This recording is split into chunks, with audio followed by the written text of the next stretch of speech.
할렐루야. 우리 앞에 불린 인사 한번 축복합시다. 오늘도 좋은 날 되시기를 축복합니다. 오늘도 주님과 함께 승리하시기를 축복합니다. 감사합니다. 룻기가 성경에 왜 들어와 있을까요?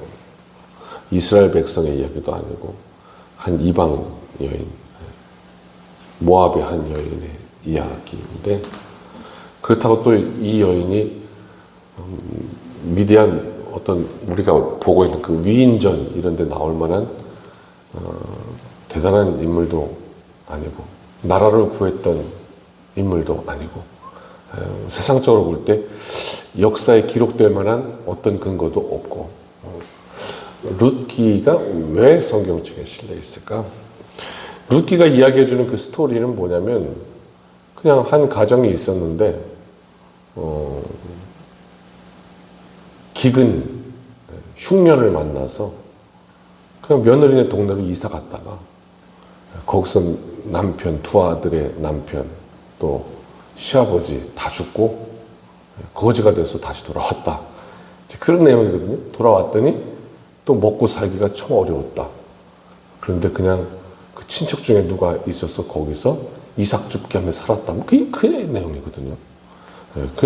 이런 내용이 세상적으로 볼 때는 그냥 기구한 삶의 이야기인 거예요. 그런데 이런 가정의 이야기를 하나님께서 왜 영원토록 전해질 이 말씀, 하나님의 말씀, 이 가운데 넣어 있을까? 오늘 우리가 처음에 찬양했는데 그 찬양 가사에도 그렇거든요. 용맹한 여러 장수들, 또 다윗의 역사와 이렇게 주의 선지 엘리야 하늘로 구름 타고 올라갑니다. 이런 내용들이 실려 있는데 룻의 이야기는 왜 실려 있을까? 무너진 우리의 삶 속에 하나님의 은혜가 필요하다. 그것을 우리에게 알려주시는 거죠. 은혜로 살아야 한다. 또 그렇게 역사하신 하나님의 은혜를 보아야 우리가 기도하고 기대하고 기다릴 수 있으니까. 룻의 가정이 모압으로 떠났던 건 먹을 게 없어서 그랬거든요. 룻기 1장 1절 처음에 그렇게 얘기하잖아요. 그 땅에 흉년이 들어 이렇게 시작합니다. 룻기가. 먹을 양식이 없어서 흉년이 들어서 결국 어떤 선택을 했는가? 이방 땅으로 거주하기로 선택을 했죠. 그러면 이제 여기는 흉년이 들고 저쪽은 좀 먹고 살만하니 이쪽으로 땅을 옮겼는데, 그러면 그게 좀 대책이 되어야 될 텐데, 좀 먹을 게 있어야 될 텐데, 좀 잘 풀려야 될 텐데, 어려운 일들이에요. 요즘 우리 교회도 뭐 아시다시피 땅 밟기 하고 막 이러고 있는데 뭐 풀릴 생각을 안 합니다. 근데 이제 제가 스트레스 안 받기로 했어요. 기도하고 하나님께 맡기고 그냥 가기로, 그리고 역사를 보기를.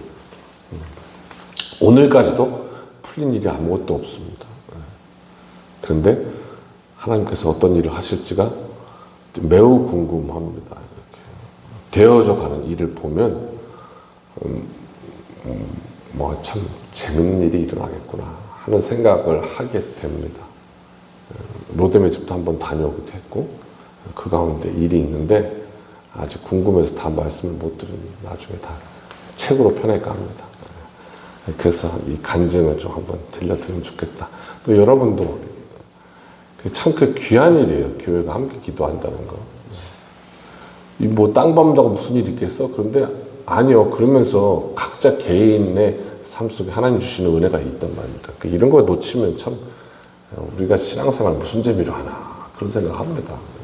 이렇게 기도했더니 하나님께서 내 기도에 응답하셨다. 얼마나 귀한 일입니까? 그렇게 역사를 써내가는 건데 그런 것 때문에 이 룻기가 들어가 있겠죠. 여기 말입니다. 그런데 이 모압 땅이 그들을 기다리고 있던 건 이 먹을 양식의 해결, 풀어주는 역사가 아니라 거기서 남편이 죽고 사위 둘이 죽고 이렇게 돼버린 거잖아요. 육신의 배고픔을 해결하기는커녕 온 집안을 황폐케 하는 모진 바람이 기다리고 있었습니다. 그래서 그 땅에 갔다가 그냥 모든 걸 다 잃어버리고, 그리고 마지막으로 세운 결단, 그게 돌아가자였습니다. 마지막으로 세운 결단. 그냥 그 땅에서 죽을 수도 있었는데, 돌아가자. 이제는 굶어 죽더라도 돌아가자. 이게 마지막 결단이었거든요. 근데 이게 참 귀한 결단이다. 이걸 이야기해 주고 있는 거죠. 저는 저도 목회자의 가정에서 자라서 수없이 많은 인생의 그 이야기를 간접 체험으로 알게 되지 않습니까? 물론 저희 아버지는 굉장히 말이 없으십니다. 가정에서도 없으세요. 그래서 참 교우들 이야기 듣기 쉽지 않지만, 어렵지만, 그래도 그 굵직한 사건은 이렇게 알게 됩니다.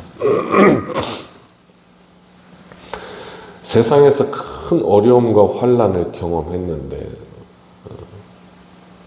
그리고 이제 이게 30년 전, 40년 전, 이제 제가 어렸을 적, 우리 교회에 오래 되신 분들은 다 알고 계시기도 하지만,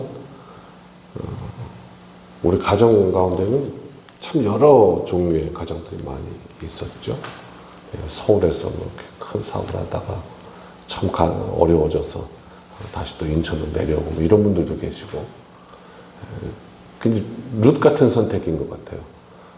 이제 큰 실패를 경험하고 이제 마지막 선택으로 이제 자리 잡으면서 하나님 붙드는 이런 선택들 말이에요. 그랬더니 끝내 거기서 그게 하나님의 큰 은혜의 통로가 돼서 하나님께서 놀랍게 또 일으키시고 회복해 하시는 인생을 수없이 보았습니다. 야, 매달리니까 또 하나님께서 은혜 주시는구나. 그렇구나. 그래서 이제 우리가 생각하게 되는 건 뭐냐면, 내 인생에 아무리 환난의 바람이 불지라도, 아무리 어려운 일을 만날지라도, 지금은 평안하실지 모르겠지만 인생은 그렇지 않습니까? 바람이 불면 그때 미리 결단하기는, 이게 굉장히 예방이 중요하지 않습니까? 미리 결단하기는, 하나님, 내 가장 어려운 순간에, 그 마지막 순간에 결국 끝내 그 마지막 결단은 하나님이 되게 해주십시오. 이 고백이 우리에게 굉장히 중요할 것 같다. 오늘 룻기를 보면서 느끼는 겁니다. 아, 그래, 마지막 그 결단 제가 하나님께로, 끝까지 하나님께로, 마지막 붙들어야 할 것이 하나 남았다면 그때 하나님을 붙들게 해주십시오. 룻기, 이것이 이제 우리 인생에 꼭 기억해야 할 이야기이기 때문에 말씀하시는 것이 아니겠습니까? 그래서 이제 돌아왔잖아요. 근데 오늘 말씀 본문 보니까, 흉년에 시달려서 모압으로 살 길을 찾아 나섰던 이 가정이, 오늘 본문에 룻이 돌아와서 이제 이 보아스의 마당에 가서 이렇게 주섰는데, 뭘 주웠느냐? 보리 한 에바를 거두었다, 이렇게 표현하죠. 이스라엘 백성들이 광야에서 거두었던 만나, 그게 하루에 거두는 만나가 10분의 1 에바였어요. 그러니까 오늘 보리 한 에바 그러면 10배죠. 10분의 1 에바가 성인 한 명이 하루 동안 먹을 수 있는 음식이에요. 매일매일 하루의 양식을 구했잖아요. 그러니까 오늘 룻에게 주어진 이 보리는 10일 양식인 거예요. 열을 먹을 수 있는 양식인 거예요. 한 에바 꽤 많은 거죠. 열흘 동안 먹을 양식이니까. 또 18절 보니까 이제 룻이 배불리 먹고 그 다음에 이제 시어머니에게 갖다 주었다, 이렇게 나오죠. 배불리 먹었다는 건 부족함이 없다, 이런 뜻인 거죠. 양식에 부족함이 없습니다. 다 굶어 죽게 생겼는데 아니다, 부족함이 없이 채우신다. 이거 이제 알려주고 있는 거죠. 믿음으로 돌아섰던 나오미와 룻의 그 결단에 하나님께서 풍성함의 은혜로 답하신다. 이런 숨겨놓은, 꼭 숨은 그림 찾기처럼, 보물 찾기처럼 이렇게 말씀하고 있습니다. 그렇게 하나님께서 우리 인생에 회복해 하실 때 말씀으로 우리의 결단, 우리의 결정, 하나님 앞에 믿음의 고백 이 위에 회복해 하실 때 어떻게 할까? 오늘 이 한날 이런 결단이요. 19절인데 앞에 부분만 같이 한번 읽어볼까요? 시작. 시어머니가 그에게 이르되 오늘 어디서 주었느냐 어디서 일을 하였느냐 너를 돌본 자에게 복이 있기를 원하노라. 아멘. 여기까지. 시어머니가 그 보리 한 해바 갖고 온 며느리에게 이거 어디서 났냐? 너 오늘 어디서 일했냐? 누가 이렇게 많은 양식을 주었냐? 하면서 너를 돌보아준 그에게 복이 있기를 원한다. 축복하는 점입니다. 오늘도 이 하루 살아가면서 여러분 무엇 하시겠어요? 한번 결단하고 이 아침에 오늘 내가 축복하겠다. 그리고 축복하는 날 되시기 바랍니다. 나오미는 이것이 왜 축복했냐 여기서 근거가 있어요. 축복하면 너를 돌본 자에게 하나님께서 은혜 주시기를 원한다. 복이 있기를 원한다. 축복했는데 그 축복이 뭐냐면 우리에게 얻은 오늘 이 보리 한 해바 이게 하나님이 주신 거다는 고백 때문이었습니다. 그래서 하나님이 사용하신 그에게 하나님의 복이 있기를 원한다. 이렇게 축복했던 겁니다. 하나님의 은혜 가운데 또 하나님 앞에 복을 비는 것입니다. 오늘 하루의 삶 가운데 그 하나님의 은혜를 볼 수 있는 우리의 눈이 열어지기를 그래서 순간순간 그 사건들이 하나님의 은혜로 바뀌어지시기를 주님의 이름으로 축복합니다. 새벽 4시 34분에 제가 코사마타 앞을 통과했는데요. 여기 옆에 들어오는 입구에 오늘 혹시 차를 가지고 들어오신 분이 계실까 모르겠는데 들어오는 입구에 무슨 자전거도 아닌 것이 킥보드도 아닌 것이 뭐 이상한 거 하나 세워놨더라고요. 노란 자전거를. 그래놓고 이쪽에 차를 또 2대가 좀 이렇게 붙여주면 교차가 될 텐데 떡하니 가운데다 탁 세워놓고 신호받기를 기다리고 있는 거예요. 좌회전하려고.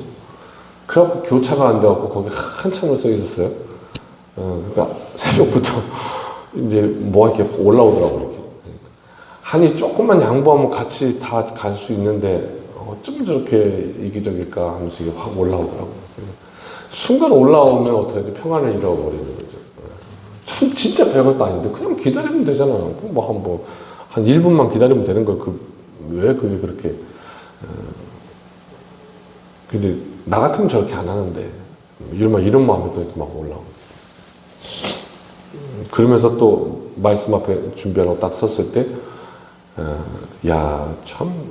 참 쉽게 올라온다 그런 생각했습니다.